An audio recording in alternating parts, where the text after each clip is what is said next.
Oui, Wendy, le coup de la grève ce soir avec mon invité et ses deux casquettes qui en font un observateur incontournable, bien sûr, alors que la grève approche de ses 15 jours. Bonsoir Alain Bréau. Bonsoir. Vous dirigez les transports Maurice, 5500 collaborateurs, 12 millions de colis livrés par an au magasin et vous présidez le port de Rouen. Alors d'abord, est-ce que vous arrivez à faire rouler vos camions, à faire le plein? Quelle est votre visibilité là déjà? Alors, jusqu'à la fin de la semaine passée, nous y sommes parvenus, difficilement. Hmm. Difficilement parce que nos chauffeurs acceptent de faire du temps de travail en plus pour aller faire la queue dans les stations-service pour essayer de remplir leurs réservoirs. Hmm. Habituellement, les pétroliers nous livrent dans nos propres agences puisque Oui. nous avons des cuves. Mais là, avec la crise, les pétroliers n'ont pas été en mesure de remplir nos cuves, ce qui fait que nos camions sont obligés d'aller dans les stations. Ce qui C'est quoi, aggrave c'est d'ailleurs. 2-3 heures de plus par C'est jour? 1 heure, 2 heures, ça Ah dépend ouais. des départements, ça dépend des régions, Hmm. mais on peut dire que la situation a été très difficile mais maîtrisée. Je ne sais pas ce qu'il en sera cette semaine. Et est-ce que vous avez constaté des hausses de tarifs Oui, bien sur le sûr. carburant? Bien sûr, la hausse est en moyenne de l'ordre de 10 centimes d'euros au litre, ce qui est considérable, à quoi il faut ajouter pour nous le surcoût d'aller s'approvisionner en station. Ouais. Parce que quand on reçoit le carburant dans les cuves, il est moins cher que quand il est livré et vendu par les stations. Donc ça fait Ça fait 20, en gros une dizaine de 25%. pourcents d'augmentation du Ouais. coût du carburant qui représente en gros 25% de nos prix de revient. Donc ça fait une augmentation de 2,5% Ouais. de nos prix de revient. C'est plus que nos marges. Ouais. Chaque journée de mobilisation, nous disait Christine Lagarde ce matin sur Europe 1, coûte entre 200 et 400 millions d'euros en France. On annonçait pour le secteur des transports des recours au chômage technique. Vous y êtes arrivé au chômage technique là? Pas encore et heureusement parce que comme je vous disais, nous avons pu difficilement, mais nous avons pu faire rouler nos camions jusqu'à la fin de la semaine dernière. J'espère que la situation va s'améliorer cette semaine pour éviter non seulement le chômage technique, mais également pour éviter que les magasins soient en rupture d'approvisionnement, parce que c'est Ouais. ça qu'il y a derrière. Ouais. Enfin, le chômage technique, c'est douloureux, mais surtout, ce qu'il faut que les Français sachent, c'est que s'il n'y a pas de carburant, à partir de cette semaine, les magasins d'alimentation, les magasins tout court, vont être en rupture. Ça, c'est la crainte que vous avez maintenant, véritablement, que dans les jours qui viennent, on ait rupture d'approvisionnement dans les grandes surfaces? Bien sûr, puisque, comme je vous disais, nos cuves sont vides. Et donc, si on ne trouve pas à les remplir dès aujourd'hui, en tout cas au début de cette semaine, nous n'allons plus pouvoir livrer nos destinataires, qui sont pour l'essentiel des magasins de centre-ville ou grands magasins de périphérie. Alain Bréau, vous êtes optimiste malgré tout? Ou pas du tout? Vous savez, c'est très difficile de faire un pronostic parce qu'on a l'impression que la France est entrée dans un déni de réalité. Un déni de réalité sur la nécessité de réformer le système de retraite pour tenir compte des évolutions d'âge et de financement. Et un déni de réalité aussi sur le mode d'action, parce que ce mode d'action qui est destiné à paralyser l'économie, il atteint malheureusement son but. Et je rejoins, non pas nécessairement dans les commentaires politiques, mais en tout cas dans le constat, ce que vous disiez Christine Lagarde, c'est que l'économie est en train de souffrir durement, ce que les Français vont voir si les magasins sont plus approvisionnés. Oui. Et les PME notamment que vous livrez sont prises à la gorge? De toute façon, soit nous livrons des PME qui vont fabriquer, soit nous livrons des magasins. Dans les deux cas de figure, tout le monde va être pris à la gorge parce qu'il va falloir continuer à payer les salariés, mais on n'aura plus de chiffre d'affaires pour ça. Hein. Alors, le MEDEF demande même un moratoire sur les charges sociales à cause de la grève. Vous, patron Alain Bréau des transports Maury, vous souscrivez? Nécessairement, dans la mesure où nous aurions des répercussions négatives sur nos marges, je l'évoquais à cause de l'augmentation du prix du carburant, ou des répercussions sur le chiffre d'affaires. Je vous ai dit qu'on n'en était pas là pour ce qui concerne le chiffre d'affaires, puisqu'on a réussi à s'approvisionner jusqu'à vendredi dernier. Sur les augmentations de coûts de revient du carburant, il faut qu'on discute avec nos clients pour pouvoir répercuter ça dans les prix. Mais pas les charges sociales pour l'instant, c'est trop tôt pour en parler. Je pense que le MEDEF a raison, naturellement, parce qu'il y a un problème. Si ça continue, mais il ne faut pas s'inscrire dans ce scénario-là, parce que ça serait le scénario de l'inacceptable. Le problème, ce n'est pas tellement de payer ou de ne pas payer les charges sociales, c'est d'abîmer l'économie française qui est encore convalescente. Et quand on porte atteinte à un convalescent, on sait très bien qu'il redevient malade. Oui, c'est ça. Vous avez peur que le message envoyé par le MEDEF, là, ce soit on se prépare à une grève longue? Il ne faudrait pas que ça soit ça. Oui. Il ne faudrait pas que ce soit ça. Il faut absolument que tout le monde...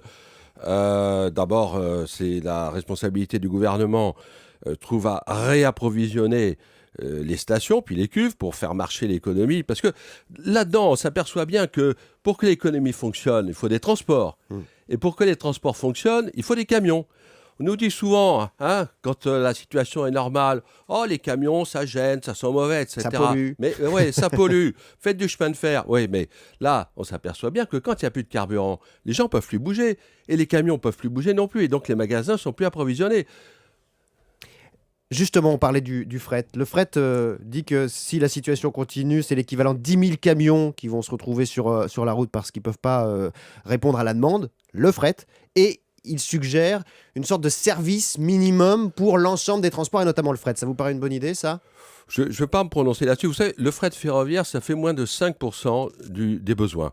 Fret ferroviaire, c'est un thème de discours, c'est un thème politique, c'est un thème de propagande, mais ce n'est pas tellement une réalité économique. La réalité économique, c'est que 95% des transports de marchandises se font par camion, et j'allais dire 100% de l'approvisionnement des magasins. Vous n'avez jamais vu un magasin se faire livrer par un wagon. Et alors, on le voit bien, les routiers se sont investis dans le mouvement, les syndicats de salariés, donc peut-être vos salariés ces derniers jours. Vous comprenez pourquoi une telle mobilisation dans vos rangs, j'ai envie de dire ? Excusez-moi, mais je ne vais pas être d'accord avec votre constat. D'abord, cette grève n'est pas une grève des salariés du privé. C'est une grève des salariés du public. J'observe d'ailleurs que pour l'essentiel... On a vu des routiers bloquer Non, les non, non, raffineries. je vais y venir. La parole syndicale, pour l'essentiel, est accaparée par des représentants du secteur public. Hein. Vous n'avez qu'à regarder qui sont les dirigeants syndicaux. Deuxièmement, en ce qui concerne notre profession, il y a eu au maximum quelques centaines de chauffeurs qui étaient mobilisés. Savez-vous combien il y a de chauffeurs routiers au total en France ? 350 000.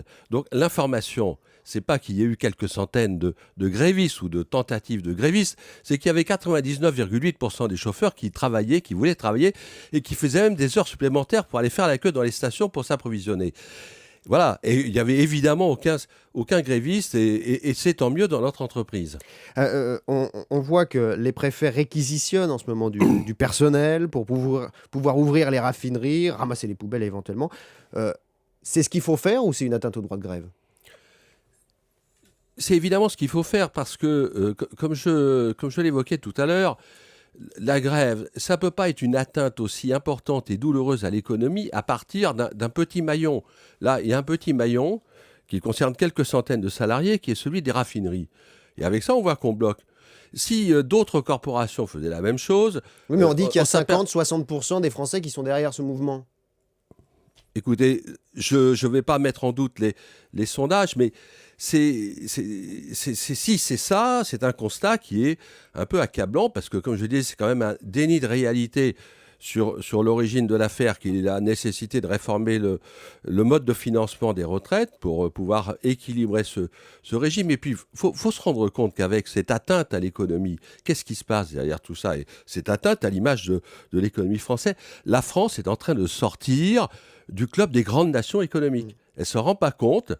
Elle se donne même un certain plaisir à se mettre en spectacle aux yeux du monde, mais la réalité, c'est que si ça continue comme ça, la France sortira définitivement du camp, du club des grandes nations économiques. Alain Bréau, on a parlé bien sûr des transports. Maury, vous êtes aussi le président du port de Rouen. Ce que vous dites là, c'est aussi pour le port de Rouen. Ça a des implications pour le port ? Pour l'instant, le fonctionnement du port n'est pas trop entravé. Vous savez, ce port, il fait essentiellement quoi ? Il fait essentiellement de l'exportation de céréales. D'ailleurs, j'en profite pour dire que les exportations, ce n'est pas simplement des biens industriels. Heureusement, la France est un pays agricole important et on le voit à travers les exportations du port de Rouen. Les céréaliers français réussissent à conquérir les marchés mondiaux. Donc, nous sommes sur cette dynamique. Alors, en ce qui concerne le port de Rouen, il nous reste, comme les autres ports, à terminer l'application de la réforme portuaire. Ça fait 18 mois que nous discutons avec le syndicat unique, ou quasiment unique, qui est la CGT. Il y a eu, je crois, plus de 70 ou 80 réunions de négociation. J'espère... en ce qui concerne les aspects locaux, ils ont tous été négociés et fait l'objet d'un accord. C'est pour l'instant, nous n'avons pas pu obtenir de signature parce que c'est bloqué par les enjeux nationaux, notamment cette grève, ce mouvement contre la réforme du régime de retraite. J'espère qu'une fois que tout ceci sera terminé, les esprits vont s'apaiser et qu'on va pouvoir revenir sur un fonctionnement normal. Alors Alain Bréau, début 2009, vous disiez que Maury allait rebondir après une année 2008 où la crise vous avait fait perdre 11% de marge et 20 millions de chiffre d'affaires, qu'on allait toucher le fond vers le mois de février de l'année dernière. La grève aujourd'hui, c'est la double peine, c'est le coup de grâce? Je me suis trompé. D'abord, sur la reprise économique, elle n'a pas été là en 2009, elle n'est pas là pendant tous ces 7-8 premiers mois de 2010. Donc je me suis trompé, au contraire, le marché a continué à se creuser. Notre marché, c'est le marché des biens manufacturés qu'on achète dans les magasins. Alors, ce qui va bien dans la consommation, c'est les biens immatériels, c'est le téléphone, c'est les télévisions, c'est les dépenses de santé, les cosmétiques aussi, les produits de luxe, vous voyez. Hein. Mais alors, le reste, ce qui fait l'essentiel de ce que nous transportons, a continué à se creuser.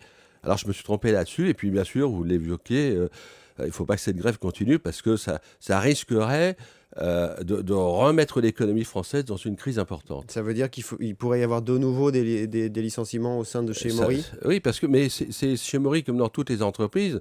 S'il y a moins d'activité, il y a moins de chiffre d'affaires. S'il y a moins de chiffre d'affaires, il faut moins de salariés. Donc on est obligé de se séparer de main-d'œuvre, ce qui est évidemment désastreux. Merci beaucoup Alain Bréau, PDG des Transports Maury et président donc du port de Rouen. Merci.